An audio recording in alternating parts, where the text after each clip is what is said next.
Man, where's our car? Where's the car? What's happening? I'm not really sure, dude. We have some people talking to us over there. I'm not sure what's happening, but where's our car? I'm not sure where the hell it is. I'm not really sure. Oh, there it is. Oh my God.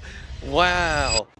It's a crazy car. I don't know what's happened. There's nobody in here, no nothing. Oh wait, there is somebody in here. No, I'm kidding. Wow. All right, well, step into my office. This is a $30,000 mobile YouTube studio. Howdy, folks.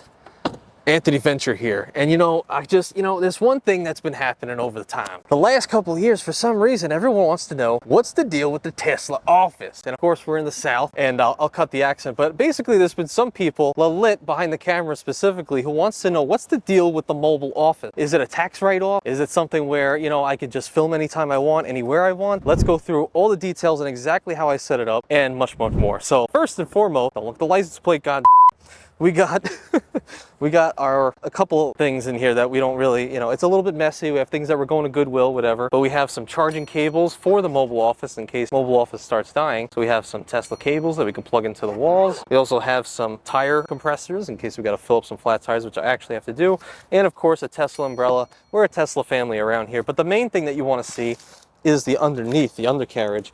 And this is where what you guys see is the desk here, right? Where we have to keep everything. And against contrary belief, no, it is not necessarily attached to the car, all right, but it's attached enough. So let's show you, since you wanted to know so bad on how this is all set up a little bit, I'll show you exactly how it is. So if you come over here, basically this is my car setup, and you can see from panning around that there is pretty much two main components. So the first thing is the desk setup. Now there's two things I do when I get in. First thing is I will push this button right here until the seat's low enough. The reason for that is because if I'm sat here and the camera's pointing towards me, I quite literally am not in frame. So what I have to do is, if you want to come closer, is there's a couple of presets here of either people who drive this car and or how I'm filming. Some of the stuff is old and stuff I don't do anymore, but for this we have filming, and you can see I start moving to the filming position, baby. Everything needs to be automated and quick. So this way, I found that this is the best position for this to be in. Okay, any day now. All right, and then it's hard to get out. Then we gotta pull out the bag of tricks. And the bag of tricks has all of the props, baby. It's got the microphone, it's got the mic, it's got the cactus, but it also depends on the time of year. In the trunk, I have the pumpkin for, Halloween. I got the Christmas tree for December. The picture of my father, Elon Musk. People have been wondering why it's in there. It's because he's my dad. And then, of course, not a financial advisor, Anthony Venture, baby. And that's everything that we use. And then, occasionally we'll pull out like a YouTube, and occasionally we'll pull out, like an Elvis glasses and stuff like that. So there's a lot of different things to use. So let's get it all completely set up. Let's see. Bam. Yeah. That might, I would even yeah, I think that would be cool. So there. Oh, I don't even need this. What am I doing?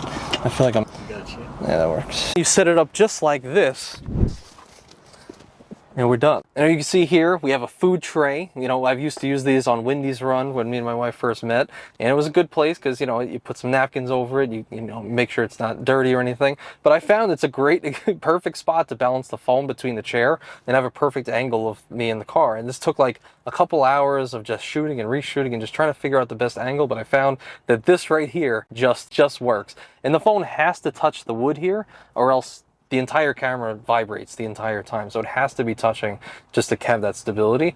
But it's so funny to have this, food tray just sitting here. And, I think a lot of people don't realize this plant does change based on the time of year. Whether it's Halloween, not too bad, or if a couple months later, now it's around Christmas time. Very festive for those who, celebrate it. Maybe a couple months go by and there's another holiday if you do celebrate it, which happens to be Easter. Wow. Although nowadays this kind of looks like George Jefferson, I'm not gonna lie, with the hair, but I'll turn it over here so it looks a lot nicer, something like that. But if that offends you and you don't, care for religion, you don't care about any of those things, we can go with the very neutral holiday, which is back to the succulent, which is, nobody gets offended over succulents, am I right? Or is that a cactus? No, it's a succulent. And if you want to take a closer look, man, get in the car. I hate to have you out on the pavement. Let me show you some of the other knickknacks and things that make this office the best office for not only YouTube filming, but real estate doing. Anything you want to do in business and life, the mobile office has you covered. And I forgot the most important part before you jump in, which is the cowboy hat, baby, because we're now in the South and we are complete. So there's a couple little nuances to the office setup.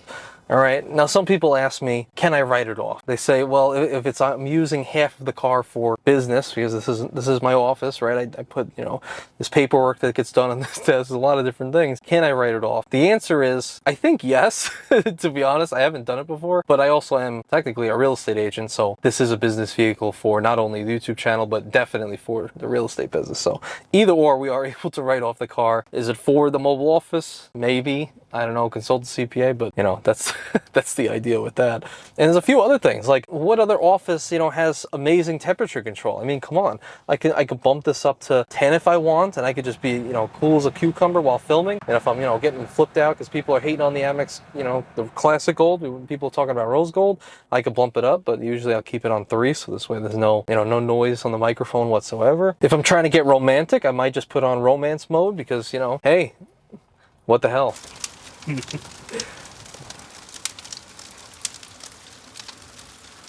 can just insert non-copyright music. There's also some knickknacks here that some people have questioned me about, and they're not really sure what this is, but basically this is called a Vajra. You might be familiar with it. I think it's the weapon that, I forget actually who used it, but I think it was used to kill Hanuman when he was trying to swallow the sun, so... We keep this here because I once saw it on an Elon photo, and it's apparently just one of the most, or the most powerful weapon in the universe. So I keep it here just in case. We also have this right here. For those unfamiliar, I've had a big love for Chinese culture over the years. I've learned the language for many, many years. So this is Niu, which is the ox in Chinese astrology. Xingzuo is what they say for Chinese astrology. And I keep this here just because, well, it feels like good luck. And it also reminds me, for the folks in the, I guess, the Latin America region, but more specifically Mexico, they hold on to red thread like this. And the idea is all of the negative energy that comes towards them in life will be stored in the red thread. And when it breaks, all of the negative energy that was stored now goes out into the ether, and then you get a new one. So it's not necessarily meant for that because this is Chinese, but I keep it for that reason as well. Another thing is here, this is something my wife also found on the floor of a Chinese lantern festival in New York one time, Sag Harbor to be exact, in Staten Island. And if you actually read this writing, it's called Ping An, or it says Ping An, which means safe and sound. So ever since she ever found that, I said I got to keep it in the car, got to keep it in the office, because as long as I have this, I have her and Ping An protecting me in life. So that's why I like to keep this here. And then I do, in fact, have an Elon, you know, smoking, air freshener in the car as well. And then, actually, oddly enough, some people have seen this, but they weren't necessarily sure what it was. It's actually a seatbelt cutter in case we're in an accident and it gets locked up, so I can cut the seatbelt. And then also glass breaker. So just in case, because we've got dual pane windows, if I need to get out, bash this freaking window. Hopefully this will actually get us out, but yeah, that's why I keep that in there, just in case, you know, just in case. You know, the full self-driving, which I'm sure you can see maybe on the screen right here, the car driving itself, the one you took earlier. It could get a little crazy sometimes, so I like to keep this around just in case. Or if I don't feel like filming, we go off to the races, baby. We try to beat everybody in this stupid game. Yo, so this is a crazy experience, man. Thanks for walking me through this. Yo, I got a couple quick questions from my side. Ready? Sounds good. Let's do it. Look at the largest arm in Greenville, South Carolina. We're talking 23-inch pythons, baby. What did Chael Sonnen say? 217 of muscle steel and sex appeal. That's what I'm talking about. If it rains, what do you do?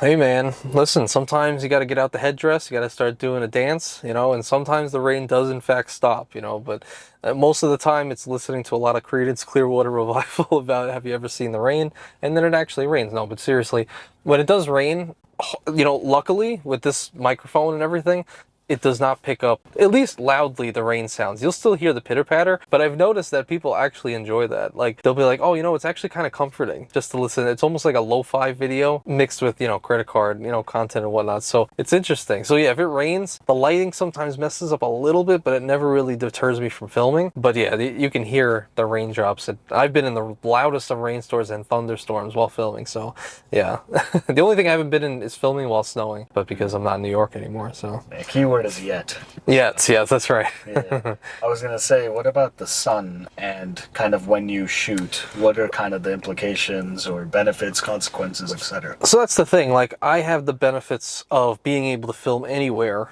because it's the mobile office. I don't have to be beholden to an actual desk in a house with perfect lighting and whatnot. The sun is free, and it is for me because the sun is actually really great lighting. It's natural. It looks very nice, and it looks nice on camera.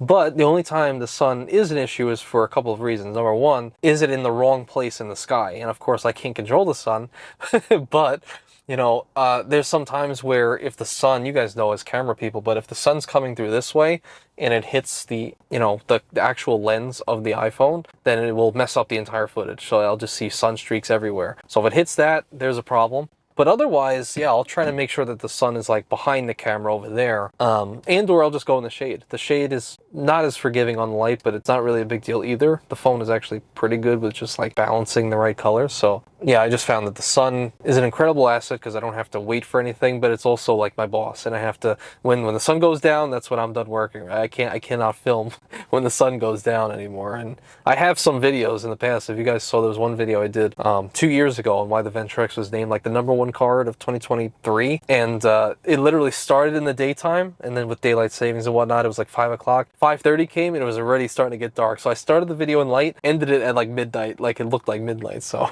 it's people are like, what the hell are you doing in the dark, man? It's crazy. So it's funny. So I have another question. Sure, Panning over to right over here. Looks like your battery is at 52%. Or 121 miles. Ooh. To go. So my question is, are you able to like supercharge or charge this Tesla and film at the same time? Do you get people banging the doors if they're like in a shared charging lot and that annoys you while recording, etc.? So far nobody's had an issue with it, but I do occasionally use the hotel chargers. In fact, this might be 100% of the time I do it now.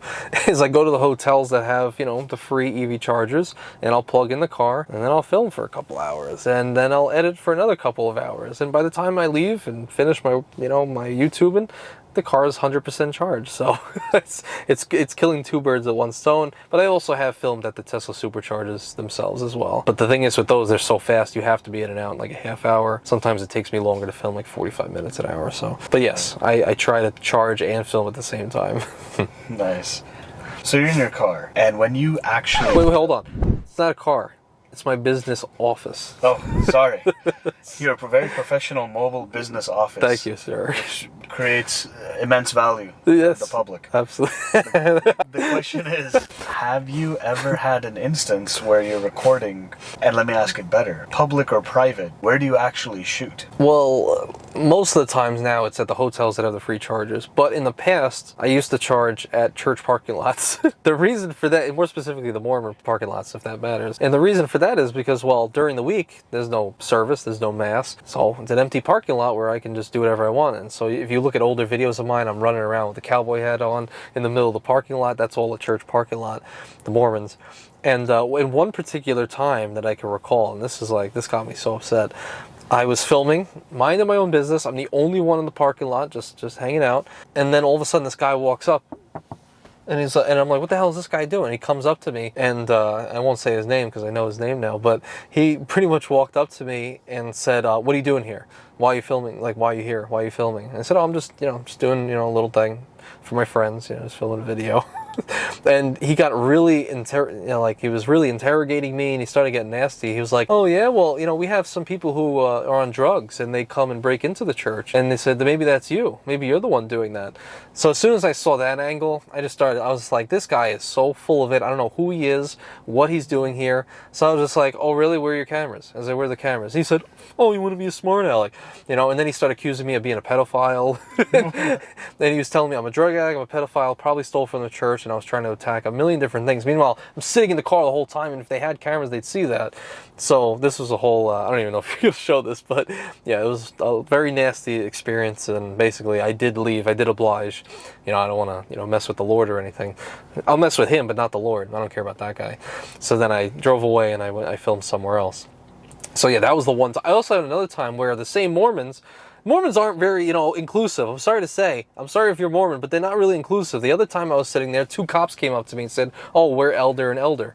I said, "Who's elder?"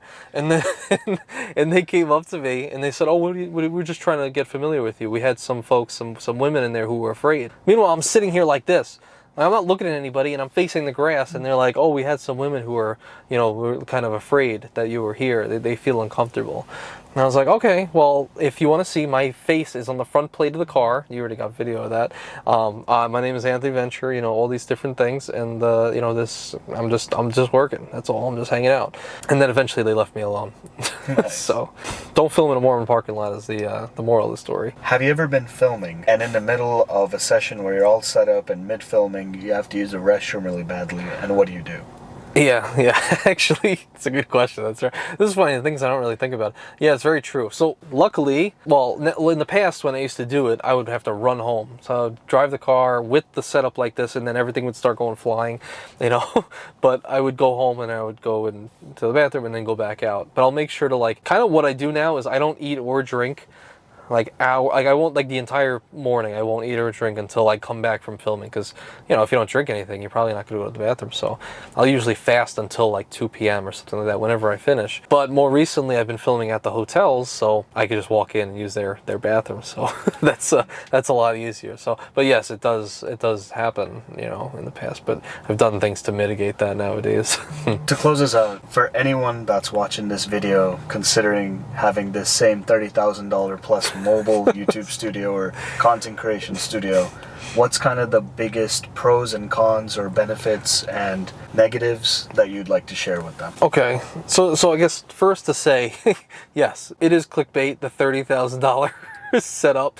I didn't get the car for the setup. I had the car for years prior to the setup.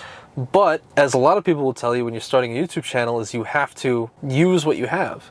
And all I've ever had and still have to this day is my phone and a car setup. And especially if you're in a house that's busy and it's very loud and you can't, obviously you can't control the people around you and when to say things and when not to.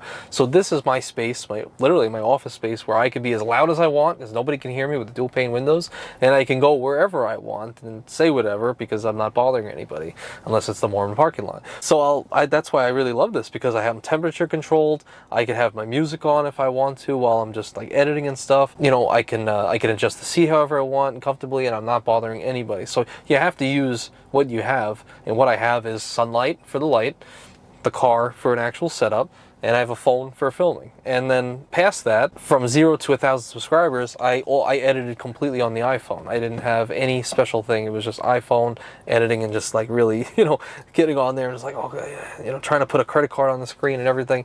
So use what you have. And it doesn't really matter what you have, because at first people thought this might have been ridiculous. I don't really know what the perception was. I just knew it was what I thought was funny and would be maybe interesting.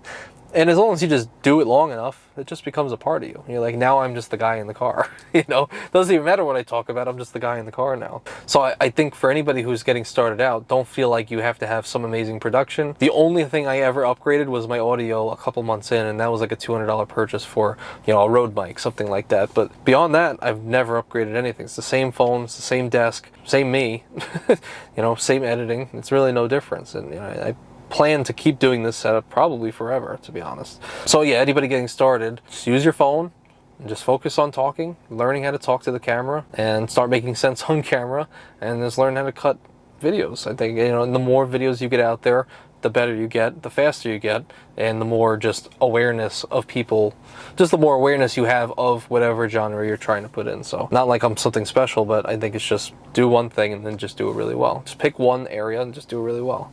That's it. I see you holding a mic and you have it in all of your videos.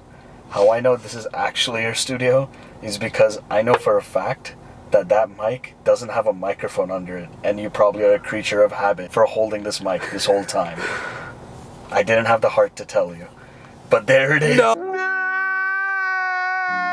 Oh, there's nothing in here. You gotta be kidding me. No, it's on here today, folks. Yeah. It's right here.